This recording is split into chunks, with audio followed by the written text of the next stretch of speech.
Assalamualaikum warahmatullahi wabarakatuh. Kali ini kita akan melanjutkan pembahasan di Intan Pariwara kelas 11 bab Sistem Pertahanan Tubuh bagian penilaian harian. Mari kita simak bersama-sama. Oh iya, untuk di video awal ini Mimin akan upload di nomor 1 sampai dengan nomor 10 karena untuk part selanjutnya nomor 11 sampai 20 kita lanjutkan di video berikutnya. Oke, kita mulai. Kita mulai dari nomor 1. Bentuk pertahanan tubuh terhadap serangan patogen secara kimiawi dilakukan oleh, mohon maaf ya, mungkin kalian akan melihat banyak bercak-bercak hitam di buku Mimin karena ya ketumpahan tinta spidol, jadi mohon maaf ya. Kalau memang ada yang tidak terlihat, kesulitan dalam membaca juga. Jadi di sini bentuk pertahanan terhadap serangan patogen secara kimiawi itu dilakukan atau terjadi pada keringat ya. Jadi suasana asam pada keringat itu bisa mencegah pertumbuhan dari si patogennya. Nah, ini kan termasuk kimiawi, pH itu kan kimiawi. Makanya di sini jawabannya adalah yang B. Loh, kok bisa Min? Apa hubungannya suasana asam? Nah, ketika tubuh kita, keringat kita itu menjadi asam, maka beberapa bakteri yang memang dia tidak tahan terhadap kondisi asam maka dia akan mati. Jadi sebenarnya asam ini ada fungsinya juga. Maksudnya di sini kan kalian mungkin ngerasa nggak nyaman, kok tubuhku bau asam nih atau gimana lah gitu. Tapi sebenarnya itu adalah mekanisme perlindungan diri dari tubuh kita sendiri secara alami untuk melawan patogen ya. Tapi ya tetap jangan lupa tetap mandi lah ya. Jangan mentang-mentang oh ini asam membantu bakteri ini terus nggak mandi. Nah itu juga salah, oke. Jadi jawabannya adalah yang B. Nomor 2, suatu patogen menginfeksi dan menyebar ke seluruh tubuh. Selanjutnya antibodi akan mengaktifasi patogen tersebut dengan cara berikatan pada sisi epitop patogen sehingga aktivitas patogen menjadi terhambat. Cara kerja antibodi tersebut dinamakan apa? Jadi cara kerja antibodi dalam mengaktifasi itu ada 4 ya. Yang pertama yaitu presipitasi dengan cara mengendapkan, lalu netralisasi dengan cara berikatan pada sisi determinan atau epitop. Nah ini nih. Lalu aglutinasi itu dengan cara menggumpalkan dan fiksasi komplement dengan cara aktivasi protein komplement. Jadi yang protein bisa melubangi dinding sel. Nah, itu tadi. Oke, jadi untuk pada soal di sini yang berikatan pada epitop sehingga aktivitas antigen atau bakterinya menjadi terhambat itu adalah netralisasi. Jadi jawabannya adalah yang B. Oke, kita lanjutkan ke nomor 3. Pasangan yang tepat antara tipe fagosit beserta contohnya adalah, jadi fagositosis itu akan mekanisme pertahanan yang dilakukan tubuh oleh fagosit dengan cara apa? Dengan cara menelan partikel asing atau mudahnya ya memakanlah atau menelan si benda-benda asing seperti bakteri, virus, jamur yang masuk ke dalam tubuh kita yang dianggap ancaman. Nah, jadi tipenya itu ada 2. Yang pertama ada fagosit mononuklear. Nah, fagosit mononuklear. Contohnya siapa? Contohnya adalah si monosit. Ingat ya, ini sel darah putih loh ya, jenisnya sel darah putih. Jadi untuk yang monosit itu termasuk ke dalam mononuklear. Lalu yang kedua itu ada polimorfonuklear. Nah, polimorfonuklear ini cirinya dia itu memiliki granulosit yang ada di sekitar sitoplasmanya. Contohnya siapa? Contohnya adalah sel mas atau mastosit, kemudian eosinofil dan juga neutrofil. Oke. Jadi di sini jawabannya adalah yang E. Nomor 4, perhatikan beberapa pernyataan berikut.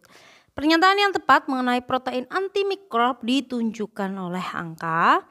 Jadi salah satu jenis protein antimikrob yang berperan dalam sistem pertahanan tubuh non spesifik itu adalah protein komplement. Nah, protein komplement ini akan membunuh bakteri penginfeksi dengan cara membentuk lubang pada dinding sel dan membran sel dari si bakterinya. Akibatnya apa? Ion-ion Ca2+ atau kalsium yang ada di bakterinya tadi itu akan keluar.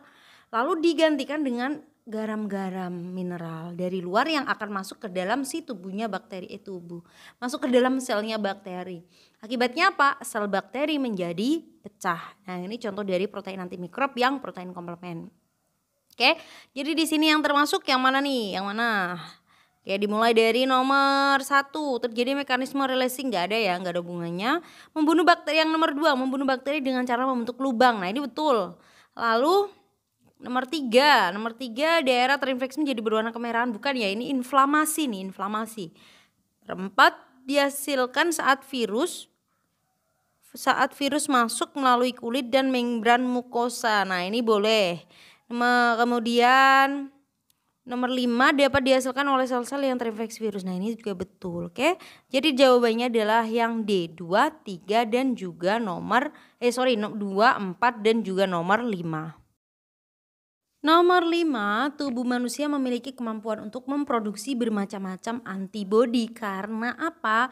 Jadi antibodi itu kan suatu senyawa protein. Lebih tepatnya dia adalah glikoprotein yang diproduksi oleh sel B plasma nih ya. Sel B kan ada banyak. Khususnya yang menghasilkan antibodi adalah sel B plasma untuk melawan antigen. Nah, jadi antibodi itu bekerja secara spesifik. Jadi satu jenis antibodi dikhususkan untuk satu jenis antigen ya. Jadi beda-beda nanti. Beda virus itu antibodinya juga akan berbeda. Contohnya nih, si virus hepatitis, maka antigennya juga antigen untuk virus hepatitis. Hepatitis kan jenisnya ada banyak tuh, ada hepatitis A, B, C. Nah itu juga jenis antibodinya, jenis antibodinya juga berbeda. Jadi ada antibodi untuk hepatitis A, ada antibodi untuk hepatitis B, untuk hepatitis C sendiri itu juga ada. Padahal sama-sama hepatitis, apalagi jenis virus yang lain, tentu saja si antibodinya juga akan berbeda.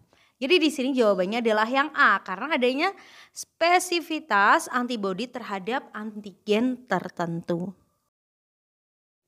Nomor 6, pernyataan yang tepat mengenai cara kerja antibodi dalam menginaktivasi antigen adalah, jadi cara kerja antibodi dalam mengaktifasi si patogen itu seperti yang tadi soal nomor 2 ya.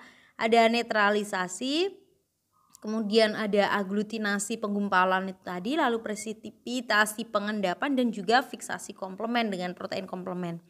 Nah di sini yang paling tepat di soal nomor 6 ini adalah yang A, pengikatan antigen terlarut dalam cairan oleh antibodi sehingga membentuk endapan dan dibuang melalui proses fagositosis. Oke, jadi jawabannya adalah yang A. Kita lanjutkan di nomor 7. Nah ini ada bentol-bentol dari tinta, nggak apa-apa ya. Ini tulisannya apa nih? Perhatikan grafik berikut. Pernyataan yang sesuai terkait grafik di atas adalah grafik perubahan kadar antibodi saat infeksi pertama dan juga saat infeksi kedua. Nah bisa kita lihat ya, saat infeksi pertama ketika ada antigen masuk itu respon kekebalan tubuhnya masih rendah. Tapi ketika infeksi kedua, respon kekebalan tubuhnya sudah meningkat. Nah kenapa bisa gitu? Karena ketika infeksi pertama kali sistem imun kita itu masih menganalisis lah ya mudahnya, masih mengenali loh ini siapa yang masuk. Nah kalau udah berarti sel B plasmanya akan membentuk antibodi sehingga bisa melawan si infeksinya itu tadi, infeksi yang pertama. Kemudian di infeksi kedua, sel B, ingat ya, sel B itu ada sel B memori. Nah sel B memori akan mengenali ketika infeksi kedua loh, ini kan yang antigen kemarin masuk. Nah akhirnya respon kekebalan tubuhnya itu sudah meningkat karena sudah ada memori sebelumnya.